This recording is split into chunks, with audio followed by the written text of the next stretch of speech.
नमस्कार दोस्तों, आप सभी का मेरा YouTube चैनल में स्वागत है। नाग पंचमी के दिन इस पेड़ को छूकर आ जाना जीवन से दरिद्रता का अंत हो जाएगा। इस पेड़ पर साक्षात देवी मनसा का वास है। तो इस ब्रह्म वैवर्त पुराण में देवी मनसा के चरित्र का वर्णन करते हुए भगवान श्री कृष्ण ने एक ऐसे वृक्ष के बारे में बताया है जिसका स्पर्श करने से मात्र मनुष्य की दरिद्रता नष्ट हो जाएगी। देवी मनसा नाग माता है, समस्त नागों की देवी है। उन्हें पुराणों में विषहरी कहा गया है। नाग पंचमी का दिन देवी मनसा को अत्यंत प्रिय है। इस दिन जो भी मनुष्य एक वृक्ष का केवल स्पर्श कर लेता है तो उसके दुखों का नाश हो जाता है। इस पेड़ पर साक्षात देवी मनसा का ही वास है। माँ मनसा समस्त दुखों की हरने वाली देवी है, समस्त रोगों का नाश करने वाली गुरु है। भगवान धनवंतरी ने माँ मनसा को ये वचन दिया था कि जातक मनसा देवी की पूजा करेगा जो उनके धन संपत्ति की प्राप्ति होगी और उसके रोगों का नाश होगा। दोस्तों, उस चमत्कारी पेड़ के बारे में जानने से पहले आपको नाग माता मनसा के बारे में अवश्य जान लेना चाहिए। भगवान नारायण ने नारद जी को माँ मनसा देवी का चरित्र सुनाया है। भगवान नारायण कहते हैं, लक्ष्मी के अंश से प्रकट हुई ऋषि कश्यप और देवी कद्र से उत्पन्न हुई कन्या यह मनसा देवी है। ये मन से उत्पन्न हुई है, इसीलिए इन्हें मनसा देवी के नाम से जाना जाता है। इनके पति का नाम जारद का है, इसीलिए इन्हें जारद करु प्रिय भी कहा जाता है। देवी मनसा के पुत्र का नाम आस्तिक है और ये परम तेजस्वी है। इन्होंने ही जन्म जय के सर्प संहारक यज्ञ से समस्त नागों की रक्षा की थी। देवी मनसा ने तीनों युगों तक भगवान श्री कृष्ण की तपस्या की थी। भगवान श्री कृष्ण से वर प्राप्त करके ये तीनों लोकों में पूजनीय बन गई। भगवती मनसा श्वेत संपक पुष्प के समान वर्ग वाली है। इनका विराग रत्न व भूषणों से विभूषित है। अग्नि शुद्ध वास इनके शरीर की शोभा बढ़ाते हैं।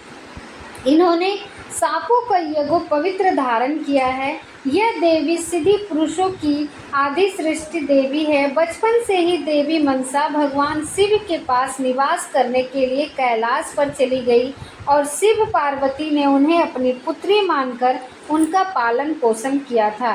भगवान शिव ने उन्हें शिक्षा प्रदान की, जिस कारण से उन्हें देवी का नाम देवी पड़ गया।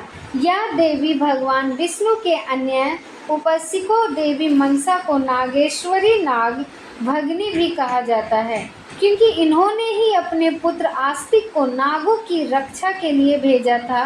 देवी मनसा विष का संहार करने में समर्थ होने के कारण इन्हें विषहरी भी कहा जाता है।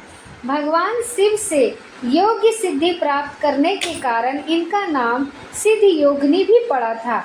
अतः इस महान देवी की जो भी नाग पंचमी के दिन उपासना करता है उसके सभी मनोरथ सफल होते हैं, उसकी दरिद्रता दूर होती है तथा उसके जीवन से सारे संकट भय भी नष्ट हो जाता है। इसीलिए नाग पंचमी के दिन देवी मनसा की पूजा आराधना निश्चित ही करनी चाहिए। हिंदू पंचांग के अनुसार नाग पंचमी का त्यौहार सावन मास के शुक्ल पक्ष की पंचमी को मनाया जाता है। इस साल पंचमी तिथि का आरंभ आपका हो रहा है। पंचमी तिथि की समाप्ति भी होगी।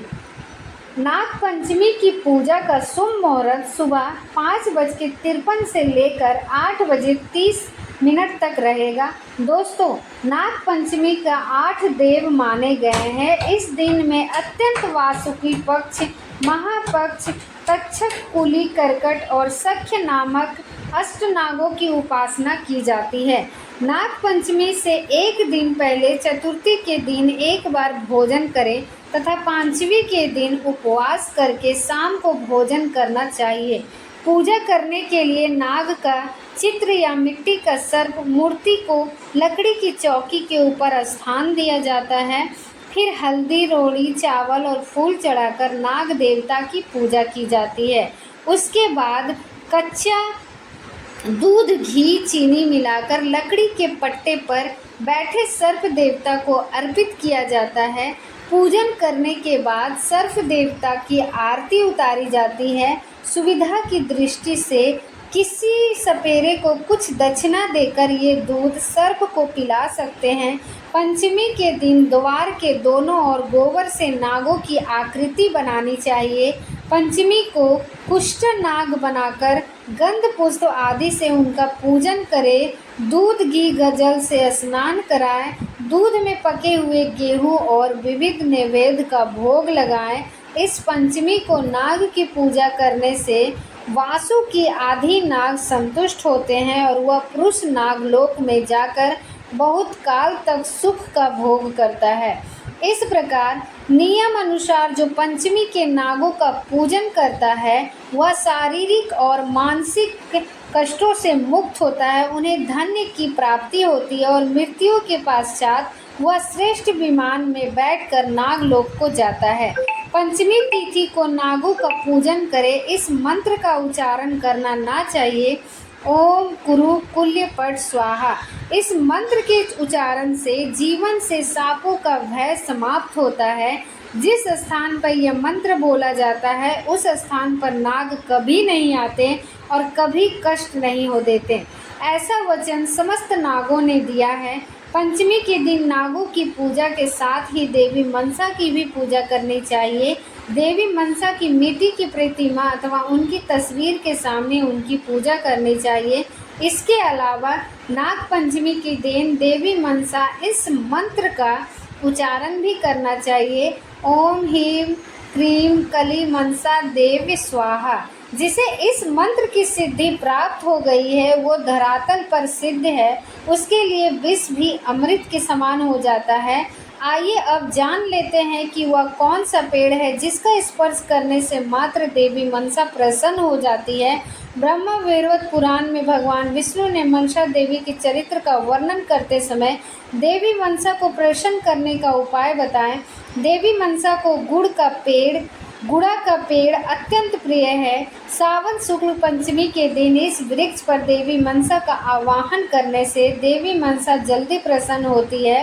गुड़ा के पेड़ को कपास कहा जाता है, इसीलिए नाग पंचमी के दिन कपास के पौधे को स्पर्श जरूर करना चाहिए। इस दिन जिस स्थान पर भी कपास का पौधा हो उस स्थान पर जाकर उस पौधे को स्पर्श कर देवी मनसा का स्मरण करना चाहिए और हो सके तो देवी मनसा का मंत्र का उच्चारण करना चाहिए। इसके अलावा इस दिन अगर आप कपास के पौधे की पूजा कर देते हैं और उसे जल चढ़ाते हैं तो देवी मनसा जल्दी ही प्रसन्न हो जाती है। और इस दिन आप कपास के पौधे को थोड़ा सा कच्चा दूध भी चढ़ा दें और देवी मनसा से प्रार्थना करें कि आपकी जो भी इच्छा हो वो निश्चित ही पूर्ण हो जाएगी। आपकी दरिद्रता को भी माता दूर कर देती है। आपके जीवन में अगर किसी भी प्रकार का दोष है, कष्ट है, वो भी समाप्त हो जाते हैं। बस नाग पंचमी के दिन किसी भी समय पर कपास के पौधे को स्पर्श कर लेना और इस पौधे पर मां मनसा का वास हमेशा होता है। ध्यान रहे दोस्तों, इस दिन कपास के पौधे को नहीं तोड़ना चाहिए और ना ही उसे कष्ट देना चाहिए, माता क्रोधित हो जाती है। नाग पंचमी के दिन जमीन को खोदना अथवा हल चलाना भी वर्जित बताया जाता है। इससे मां मनसा छिपे हुए सांपों को कष्ट होता है अथवा जो नाग भूमि में निवास कर रहे होते हैं उनका घर भी टूट सकता है। नाग पंचमी के